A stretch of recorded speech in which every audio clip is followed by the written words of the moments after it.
Bismillahirrahmanirrahim. Assalamu alaikum dear students. How are you? I hope you'll be fine. This is Cambridge Primary Mathematics Learners Book 6 and we have already started with chapter number 8, addition and subtraction, where we have learned how to add and subtract two numbers with different denominators, and we are done with question number 1 till 4, so we'll start with question number 5 in this video. Watch the video till the end, and if you like it, please hit the like button and do subscribe to my channel. So let's begin from question number 5, where you can see that we have 3 over 2 plus 4 over 5. Here the two denominators are absolutely different from one another, and they do not have any common factors. So in this case, whenever you have such fractions where there are no common factors and the denominators are absolutely different from one another, so what you'll do simply, you'll multiply the denominators with one another, and whatever number you are multiplying each denominator, you'll multiply their numerators with the same number as well. Like we will multiply 2 with 5 and 5 with 2, and by multiplying 2 with 5 we will multiply 3 with 5 as well. Similarly, when we'll multiply 5 with 2, we'll multiply 4 with 2 as well. So that's what we have to do in these sort of questions. So see, what we will do, we will multiply 2 with 5 and 5 with 2. But we cannot only multiply the denominators with one another, but we have to multiply the numerators with the same numbers as well. 3 multiplied by 5 and 4 multiplied by 2. So it would become 15 upon 10 plus 8 upon 10. After that, after making the denominators the same, we will combine the numerators and add both of them. So it would become 15 plus 8 upon 10. But so there are two things: making denominators the same and then adding the numerators only. You will now not add the denominators. Okay, so what would it turn into? 15 plus 8 is equals to 23 upon 10. After finding the answer into a fraction, you will see if you have got the answer in improper fraction or proper fraction. We talked about improper fraction and proper fraction in the previous chapter as well. So if the answer is in improper fraction, you'll definitely have to convert it to mixed number. So divide 23 by 10, and what you'll get, 10 twos are 20, and then what is left? 3 plus 3. So that's how it would become 2 whole 3 over 10. Okay, see, when you will divide 23 by 10, 10 twos are 20, here comes 3. So make a clock like this, start from here, this becomes the whole number, and you will get the answer. Same we have to do the next one, like 11 upon 4 plus 5 upon 3. What we will do, we'll multiply 4 with 3 and 11 with 3, 3 with 4 and 5 with 4. That's what we have to do. So it would become 11 threes are 33 upon 12 plus 5 fours are 20 upon 12. After making the denominators the same, we will now combine the numerators. So it would become 33 plus 20, and that's 53. Okay, so it will be 53 upon 12. We know that 12 fours are 48, 49, 50 and 53. So it is 4 whole 5 upon 12. Okay students, now number 3, it has to be done the same way. 8 multiplied by 3 and 3 multiplied by 8. 3 multiplied by 8, so 2 multiplied by 8 as well. 8 multiplied by 3, so 9 multiplied by 3 as well. What would it become? 9 threes are 27 upon 24 plus 2 8s are 16 upon 24. Then we will add these two, 27 plus 16 upon 24. Make sure you do not add the denominators. Okay, then 43, 27 plus 16 is equals to 43 over 24. We know that 24 twos are 48, that's greater than 43, so it would become 1 whole, here we have 24, subtract 43 from 24, you will get 19. The answer will be 1 whole 19 upon 24. Same thing we have to do in subtraction. In question number 6, we have 5 upon 2 minus 3 upon 5. So what we will do? The steps would be the same. 2 multiplied by 5, 5 multiplied by 2. 5 multiplied by 2, so 3 multiplied by 2 as well. 2 multiplied by 5, so 5 multiplied by 5 as well. So here it becomes 25 upon 10 minus 6 upon 10. After that, combine the numerators the same way we used to combine it in addition. And then 25 minus 6 is equals to 19. So here's the difference is to subtract the numerators. Apart from that, all the steps are exactly similar to what we were doing in addition. Now we will simply convert it back to the mixed number. So 10 ones are 10 plus 9 is 19. Here comes 1 whole 9 over 10. Let's do one more the same way. 11 upon 4 minus 5 upon 3. So 4 multiplied by 3 and 3 multiplied by 4. So 11 3s are 33 upon 12 minus 20 upon 12. Next what we will do? We will subtract 33 minus 20 is equals to 13 upon 12.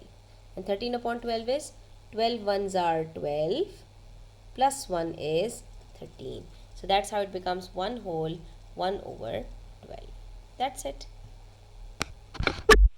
Okay, let's see question number 7. Leroy colors 1/4 and 1/6 of a circle. This is 1/4.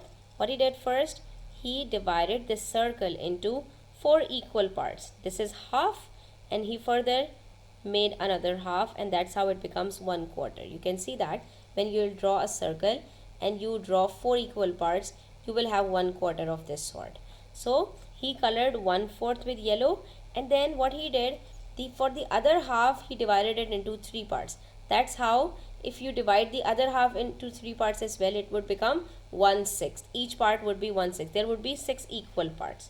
So he divided this one into 3 equal parts. So it would become 1/3, 1/3, 1/3, sorry, 1/6, 1/6, 1/6, 1/6, 1/6, 1/6. Okay, but what he is doing, he divided half of the circle into 2 parts and the other half into 3 parts. So what he did, next he colored 1/6 with green color. What fraction of the circle does he leave white? How much part of the circle has been left white? So what we can do over here, we can add 1/4 and 1/6, and then we will simply subtract it from 1 whole because it's a whole circle. When we will subtract 1/4 and 1/6 from 1 whole, we will get the amount of the remaining unshaded circle. Okay, so let's start from adding 1/4 with 1/6. Now in this question, students, when you'll add 1/4 with 1/6, you have two options. Either multiply 4 with 6 and 6 with 4, as we have learned in the previous question. Okay, so it would become 6 upon 24 plus 4 upon 24. After that, add the numerators. It would be 6 plus 4 is equals to 10 upon 24. And you can see that it's a proper fraction, so we need not to convert it to mixed number, but we can simplify it. So we will simplify it. Always remember, whenever you will write down the answer in a fraction, there are two most important things to express your answer in a mixed number if it's an improper fraction, and also simplify it wherever possible. So since we can simplify it with 2 each, 2 5s are 10 and 2 12s are 24, so your final answer is supposed to be 5 upon 12. Okay, you will not leave your answer as 10 over 24. But there's one more method to solve it, because you can see that 4 and 6 have 2 in common, so you can find out their LCM that you have already learned earlier. If you find the LCM of 4 and 6, it would be 12, not 24, because 12 comes in the table of 4 and 6 both. So what we will do, we will multiply 4 with 3 and 6 with 2. Instead of multiplying them with one another, we can convert the denominators into their LCM. Okay, so it would be 12. After that, it would become 3 upon 12 plus 2 upon 12, and after making the denominators the same, we'll simply add the numerators. to get the final answer. And then you can check that the answer we are getting over here is exactly same as the answer we got from the first method. Okay, but this is not the complete answer. This much part has been shaded. It means if we will make 12 equal parts into this circle, 5 parts have already been shaded. So how much part is left? It would be 12 minus 5, that is 7 over 12. That's it. Or you can show your workings that we have one whole circle. We have to subtract 5 over 12 from it. So what we will do? We will put 1 in the denominator first. Since we do not have any denominator in a whole number, we'll then multiply it with 12 each. So it would become 12 upon 12 minus 5 upon 12. After making the denominators the same, we can easily subtract the numerators. That's 12 minus 5, which is 7 upon 12. This much part has been left white. Okay, so let's try to figure out that have we got the correct answer or not. So this is the circle. Let's make 4 parts into it first. Okay, and then divide each part into 3 equal parts.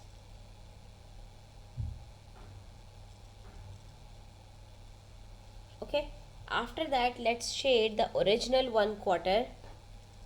This was 1/4. It was shaded. Okay, and then 1/6 was also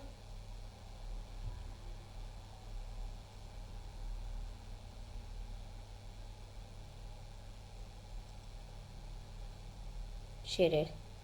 So what we did, from 1/4 and 1/6 we divided the whole circle into 12 equal parts. Okay, that's here 5/12 and 12 7/12. Now count the number of shaded parts. 1 2 3 4 5. Out of 12 parts, 5 parts are shaded. So how many are left white? 1 2 3 4 5 6 7. Hence proved that yes, we have got the correct answer. So what fraction of the circle does he leave white? He left 7/12 of the circle white. Okay students, now let's move to question number 8. Question number 8 says, Naila, class voted for where to go on the school outing. Okay, there was voting going out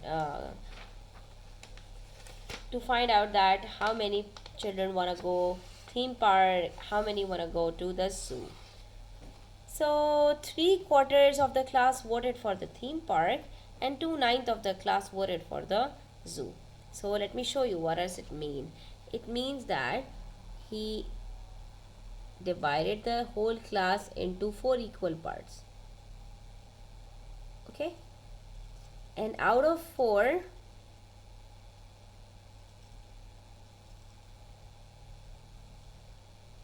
this is 3/4. 3/4 of the class voted for the theme park.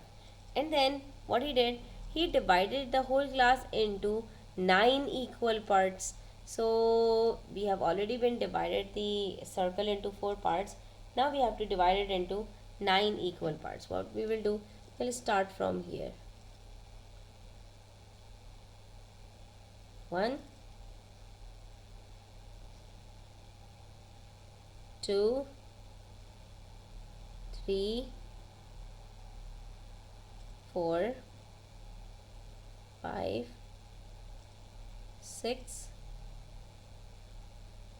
7 8 and 9. Okay, that's how we have 9 parts, and out of these 9 parts only 2 voted for zoo.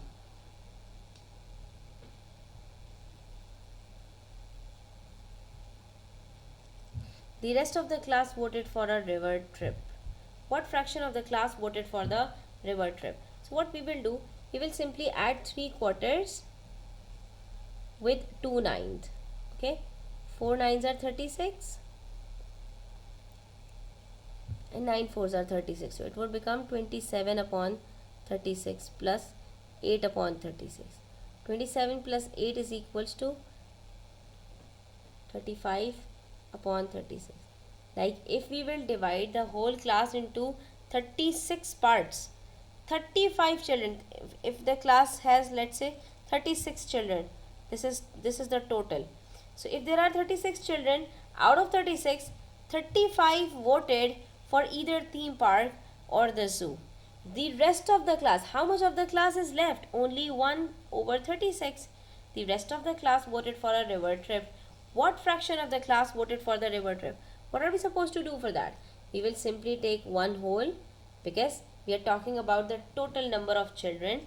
So we will subtract 1 with 35 over 36, and it gives us a total of 1 over 36. Because when you will put a denominator here, multiply each of them by 36, it would become 36 over 36 minus 35 over 36. Then you will combine the numerators, it would become 36 minus 35, which would be 1 over 36. It means only, let's say if there are 36 children in a class, only one child voted for the river trip. Okay, so what fraction of the class voted for the river trip? 1 over 36. That is a very less amount of children. Next we have question number 9, which says Joe plants potatoes, carrots and onions in their vegetable garden. Okay, as you can see that some portion has been used to plant potatoes, some is used to plant carrots, and the remaining part is used, very less amount of earth has been used to plant the onions. They're saying that she plants potatoes in 2/3 of the garden. As you can see that what she did, she divided the whole garden into 3 parts, and then she planted potatoes on 2/3 land of her garden. And then she plants carrots in 1/4 of the garden. She only took small place for carrots, and that's 1/4 of the whole garden. That is, if we will divide the garden into 4 equal parts, she took only one part of that to plant on her. And then what fraction of the garden does she plant with onions? So how much amount of land is left for onions? What we will do, we will add the fraction of potatoes and carrots and subtract it from one whole to figure out that how much of the land is used to plant onions. For this, we'll simply add these two numbers, 2 over 3 with 1 over 4, to find out how much of the total land has been used to plant potatoes and carrots. So we'll multiply 3 with 4 and 4 with 3, gives us 8 over 12 plus 3 over 12, which is 11 over 12. That is, if we divide the total land into 12 parts, out of 12 parts, 11 parts have been used to plant potatoes and carrots. So it means only 1 out of 12 is left for the onions. So what fraction of her garden shows she planted with onions? So it would be 1 minus 11 over 12, which is 12 minus 11 over 12, and that's 1 upon 12. That's it. So this fraction of land has only been used to plant the onions. We have completed this exercise, students. I hope you liked it. Please hit the like button and don't forget to share it with your friends. Do subscribe to my channel. Take care. Allah Hafiz.